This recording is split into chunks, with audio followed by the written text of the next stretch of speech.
जय मसीह मेरे भाई बहनों।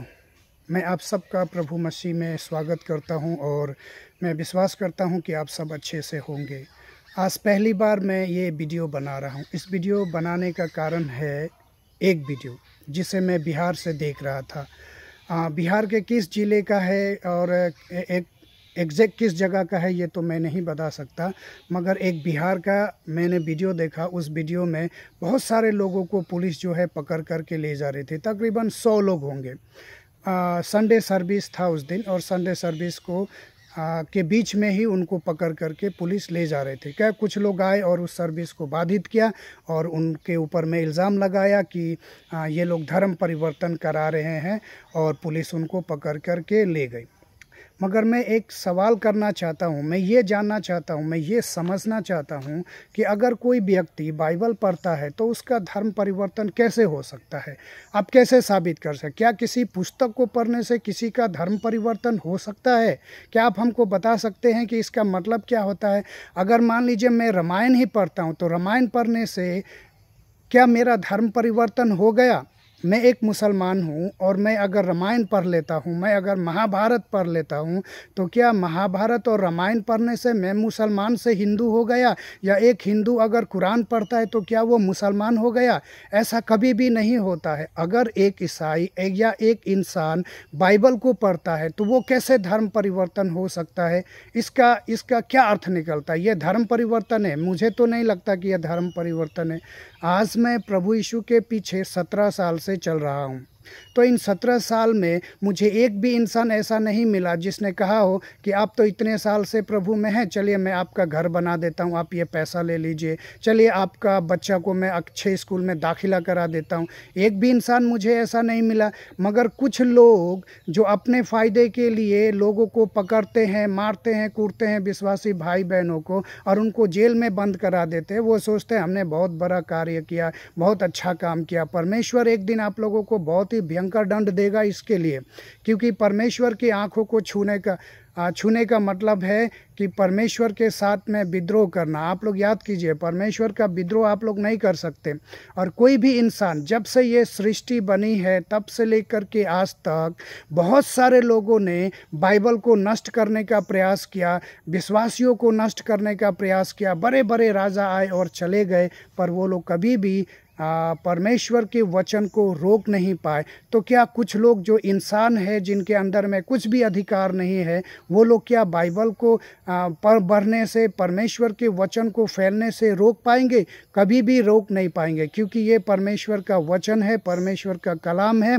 ये दिन प्रतिदिन बढ़ते जाएगा। आप कितने लोगों को जेल में डालेंगे, कितने लोगों को मारेंगे, कितने लोगों को कूटेंगे? मैंने देखा है बहुत सारे लोगों को जानवरों के पीछे फेंक दिया, सामने फेंक दिया, आग में जला दिया, आरा से काट दिया, मगर उन लोगों ने कभी भी परमेश्वर का इनकार नहीं किया। सच में ऐसा परमेश्वर के लोग हैं आज भी इस पृथ्वी के ऊपर में, और कभी भी परमेश्वर के जानने वाले लोग इस पृथ्वी पर कम नहीं होंगे। आप चाहे जितना भी ताकत लगा लीजिए, परमेश्वर का वचन को आप लोग रोक नहीं सकते किसी भी कीमत से नहीं, क्योंकि ये इंसान का काम नहीं। अगर इंसान का काम होता तो आप रोक सकते थे, मगर ये परमेश्वर का कार्य है। इसलिए इस संसार का कोई भी शक्ति परमेश्वर के वचन को बढ़ने से, फैलने से नहीं रोक सकता है।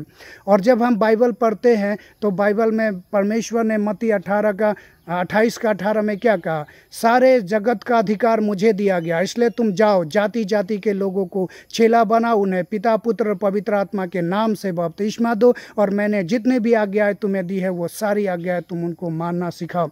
हम तो यही कार्य करते हैं। एक इंसान के पास में जाते हैं जो दबा है, कुचला है, बीमार है, उसको देखने वाला कोई नहीं, हम ऐसे लोगों के पास में जाते हैं और उनकी सहायता करते हैं, उनको परमेश्वर के बारे में बताते हैं, और परमेश्वर उनके जीवन को छूता, उनके मनों को छूता, उनके जीवन को बदलता है, उनके बीमारियों को चंगा करता है, और वो एक अच्छा इंसान बन करके समाज में एक ऊंचे पद पे आते हैं, परमेश्वर की आराधना करते, परमेश्वर की महिमा करते हैं।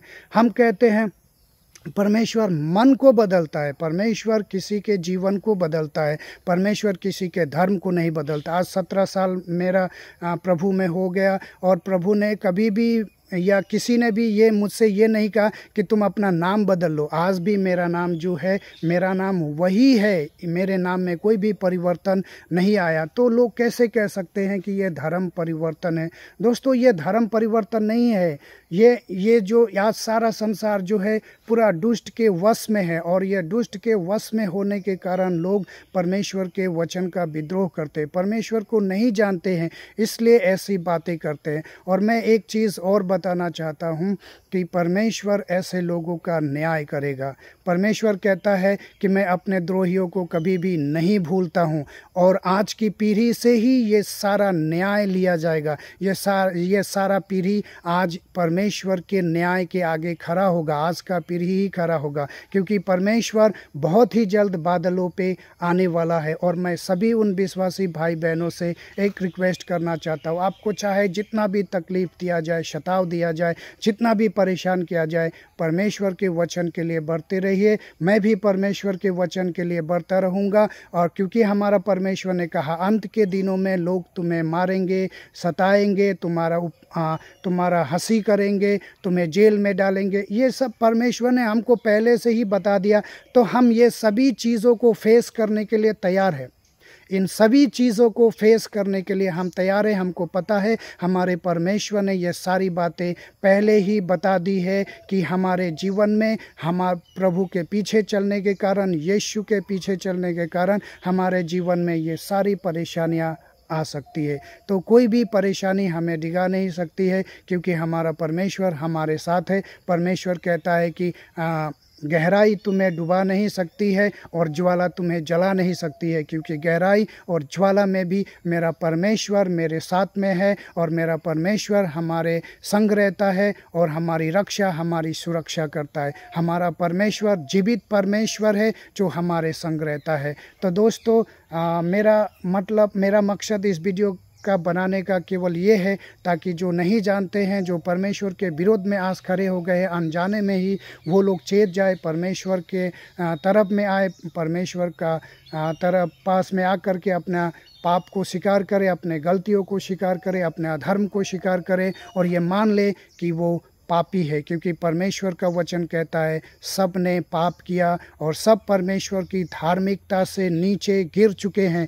कोई भी पवित्र नहीं है, कोई भी शुद्ध नहीं है, सब ने पाप किया है और सब पाप के अधीन है। आज सारा संसार दुष्ट के अधीन में है, पाप के अधीन में है। एक छोटा बच्चा जब जन्म लेता है तो उसको ये पता चल जाता है कि एक दिन मैं ये मर जाऊंगा। उसको कैसे पता चलता है? माता पिता तो कभी भी नहीं बताते तुम मर जाओगे, मगर वो छोटा बच्चा जान जाता है। हाँ, क्योंकि वो देखता है संसार में ये घटनाएं घट रही है, लोग मर रहे हैं, बूढ़े हो रहे हैं, बीमार हो रहे हैं और मर जाते हैं, जलाया जाता है, दफनाया जाता है। वो अपने आँखों से देखते हैं और ये समझते हैं, गैस करते हैं, तब जा कर के उनको भी एहसास हो जाता है कि एक दिन मैं मर जाऊँगा। मेरा छोटा बेटा हमसे एक दिन सवाल कर रहा था, पापा क्या मैं भी एक दिन मर जाऊँगा? मैंने कहा नहीं बेटा, जो यीशु में है वो मरते नहीं हैं, वो सोते हैं, और एक दिन वो फिर से परमेश्वर उनको खड़ा करता है। कि जैसे बाइबल में लिखा हुआ है कि परमेश्वर को मारा गया, गाड़ा गया और दफना दिया गया, और 3 दिन बाद परमेश्वर जी उठा। ठीक वैसे ही परमेश्वर एक दिन हम सबको जी उठाएगा,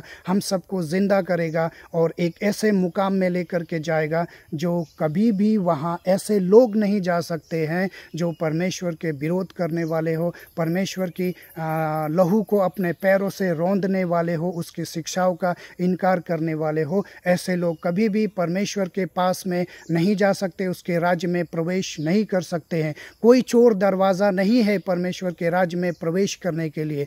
दूसरा और कोई भी रास्ता नहीं है परमेश्वर के पास में आपको जाने के लिए। एकमात्र दरवाज़ा है प्रभु यीशु ही वो दरवाज़ा है जिस दरवाजे के द्वारा आप परमेश्वर के करीब जा सकते हैं, परमेश्वर के पास में जा सकते हैं, उद्धार पा सकते हैं, मुक्ति पा सकते हैं, शांति पा सकते हैं, छुटकारा पा सकते हैं। दूसरा कोई भी रास्ता नहीं है, एकमात्र रास्ता है प्रभु यीशु।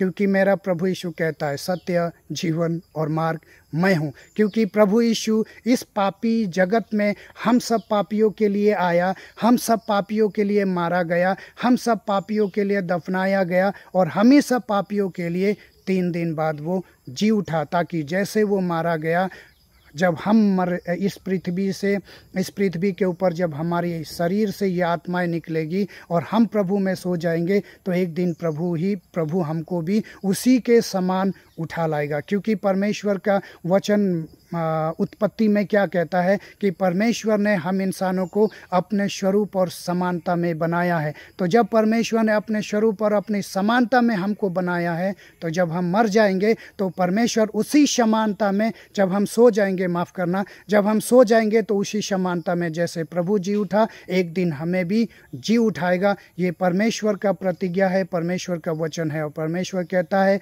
मेरी बातें कभी भी टलेगी नहीं। धरती, आसमान, सूर्य, चंद्रमा, तारे, ये सब कुछ खत्म हो जाएंगे, ये सारा संसार खत्म हो जाएगा, पर मेरा वचन कभी भी टलेगा नहीं। मेरा परमेश्वर का वचन कभी भी टलेगा नहीं। क्योंकि परमेश्वर ने एक और उदाहरण दिया है, जैसे आकाश से वर्षा होती है तो पृथ्वी को सींचती है, उसी प्रकार परमेश्वर के मुंह से निकला हुआ वचन इस पृथ्वी पे फलवंत होता है, हर एक के जीवन में फलवंत होता है, और हम सब के जीवन में भी ये वचन फलवंत होगा। एक दिन हम सब परमेश्वर के उस अनुग्रह के सिंहासन के पास में खड़े होंगे और एक ऐसे जीवन में प्रवेश करेंगे जहाँ रोना और दांत पीसना नहीं होगा, जहाँ कोई हम पे इल्ज़ाम लगाने वाला नहीं होगा, जहाँ हम पे कोई झूठ बोलने वाला नहीं होगा, जहाँ कोई गाली बकने वाला नहीं होगा, जहाँ और भी किसी प्रकार का बुरा कार्य करने वाला नहीं होगा। तो दोस्तों, मैं केवल आप लोगों को उत्साहित करना चाहता हूं कि यीशु ही सच्चा परमेश्वर है, यीशु ही जीवन देने वाला परमेश्वर है, यीशु ही जीवित परमेश्वर है। तो दोस्तों, मैं विश्वास करता हूं कि इस वीडियो के द्वारा उन सभी भाई लोगों को उत्साहित हुआ होगा, उन सभी परिवार लोगों को उत्साहित हुआ होगा, सांत्वना मिली होगी इस वीडियो के द्वारा कि परमेश्वर हम लोगों को हमारे लिए एक बड़ा प्रतिफल रखा है। और आज जो दुख में है, तकलीफ में है, जो जेल में है, उनके लिए हम चिंता ना करें, क्योंकि उनके लिए चिंता करने वाला हमारा परमेश्वर जो सदा जीवित है वो है। तो परमेश्वर का बहुत बहुत धन्यवाद हो, आप सबका भी धन्यवाद हो जो आपने इस वीडियो को देखा। मैं आशा करता हूं कि ये वीडियो आपको बहुत ही पसंद लगा होगा। परमेश्वर आप सबको आशीष दे। जय मसीह।